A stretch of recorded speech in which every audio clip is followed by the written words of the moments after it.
Hold up. This phone was a game changer when it dropped, but in mid-2025, is the Galaxy S21 still an unbelievable steal or just a relic of the past?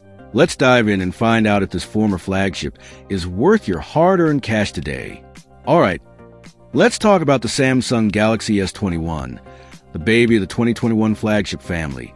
But don't let its small size fool you. This thing was a beast back then, and I'm stoked to revisit it in 2025 to see if it still holds up. I've been using this phone for a bit, and man, it's brought back some memories. Like that time I dropped my old S10 and cried a little. So, is the S21 still a vibe, or should you swipe left and move on? Let's break it down. Design, display, performance, camera, battery, software, and most importantly, value in 2025. Stick around, and let's figure out if this phone deserves a spot in your pocket. First up, the design. This phone is gorgeous. That camera module, it flows into frame like a piece of modern art, especially in this phantom violet color, which is straight up chef's kiss. It's compact for a flagship, at least by 2025 standards, making it super easy to slip in and out of your pocket or use one-handed. I've been tossing it around during my coffee runs, and it feels great. Though confession, it's not as featherlight as my old S10, which I still miss for its pocket-friendly vibes. But here's my beef, the plastic back.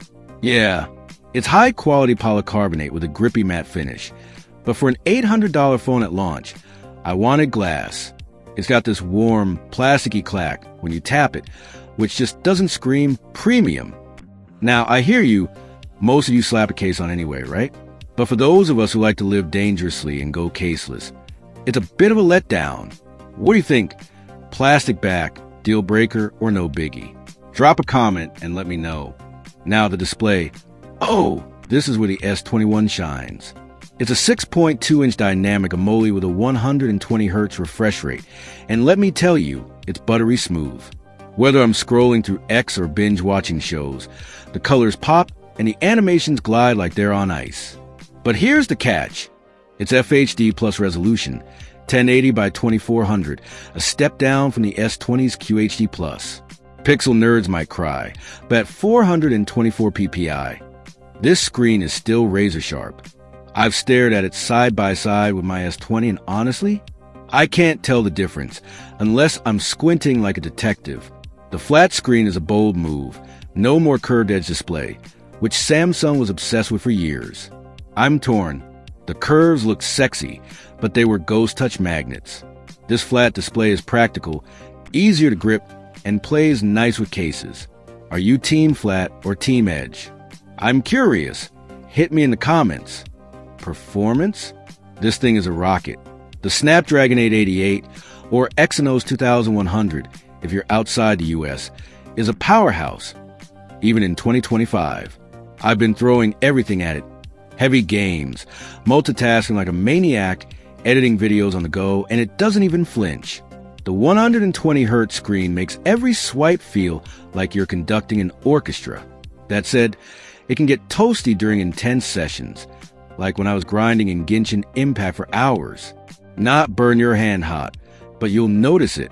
Software-wise, it's running One UI 3.1 on Android 11 out of the box, but by mid-2025, Samsung's likely push it to Android 14 or 15 with One UI 6 or 7, depending on their update schedule. Samsung's been killing it with software support, so you're getting at least a couple more years of updates. One UI is a beast.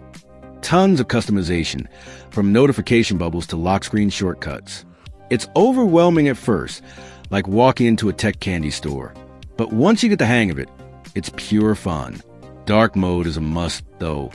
The default UI can feel a bit flat otherwise. The camera is where the S21 flexes. It's got a 12-megapixel main sensor, a 64-megapixel zoom lens, and a 12-megapixel ultra-wide. The main camera is stellar, bright, punchy photos with killer dynamic range. Shadows stay detailed, highlights don't blow out, and colors pop without looking like a cartoon. Sometimes the blues and greens get a bit too vibrant, but it's not a deal breaker. The 64-megapixel zoom is technically a digital crop, not a true telephoto, so it's slightly softer 3x, but still solid for most shots. The ultra-wide is great for landscapes or action vids, though it's not as sharp as the main lens. Night mode? It's a champ. Compared to my old S10, low-light shots are brighter and clearer, though not a huge leap over the S20. Video is where it gets spicy. 4K at 60 FPS across all lenses, with solid stabilization and crisp audio. 8K is there, but it's a gimmick. Stick to 4K for the best results. The director's view mode, letting you swap between lenses on the fly, is super cool for content creators. Overall, this camera holds its own in 2025, no question.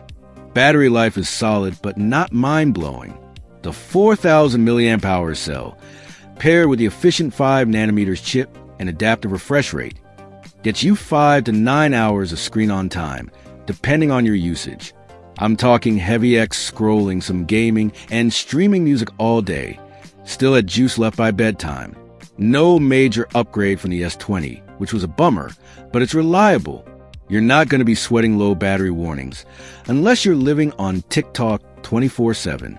The Galaxy S21 supports 25 watts fast charging, which is decent but not as blazing as some 2025 competitors like the OnePlus 9 65 watts.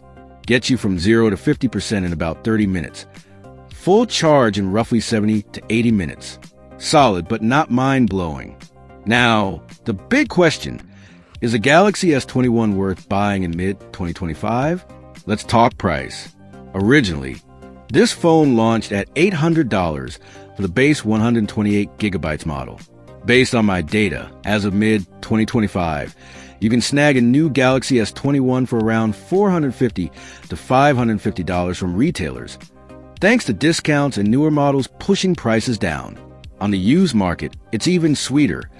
Think $300 to $400 for a solid condition unit, depending on storage and wear. That's a steal compared to its launch price. But here's the kicker.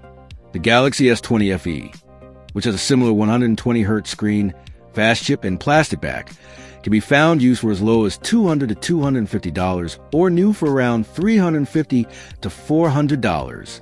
The S21 edges it out with a sharper design and better camera, but the S20 FE is stupidly good value if you don't need the compact size. Then you've got competitors like the iPhone 12, which pulls you into iOS for a similar use price, or the OnePlus 9 with its blazing fast charging.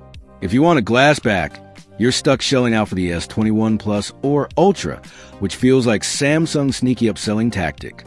So, is the Galaxy S21 still worth buying in mid-2025?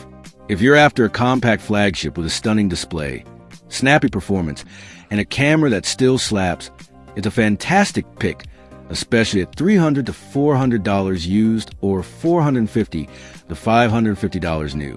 It's a premium vibe without breaking the bank. But if you don't need the smaller size or that slick camera module, the S20 FE might save you some cash for basically the same experience. And if you're eyeing iOS or faster charging, the iPhone 12 or OnePlus 9 are tempting. For me, the S21's design and camera keep in the game, but the plastic back and lack of a microSD slot sting a bit. What's your take? Would you grab an S21 in 2025, or are you eyeing something else? Drop your thoughts below. Hit that like button if this helped, and subscribe for more tech throwbacks. Catch you in the next one.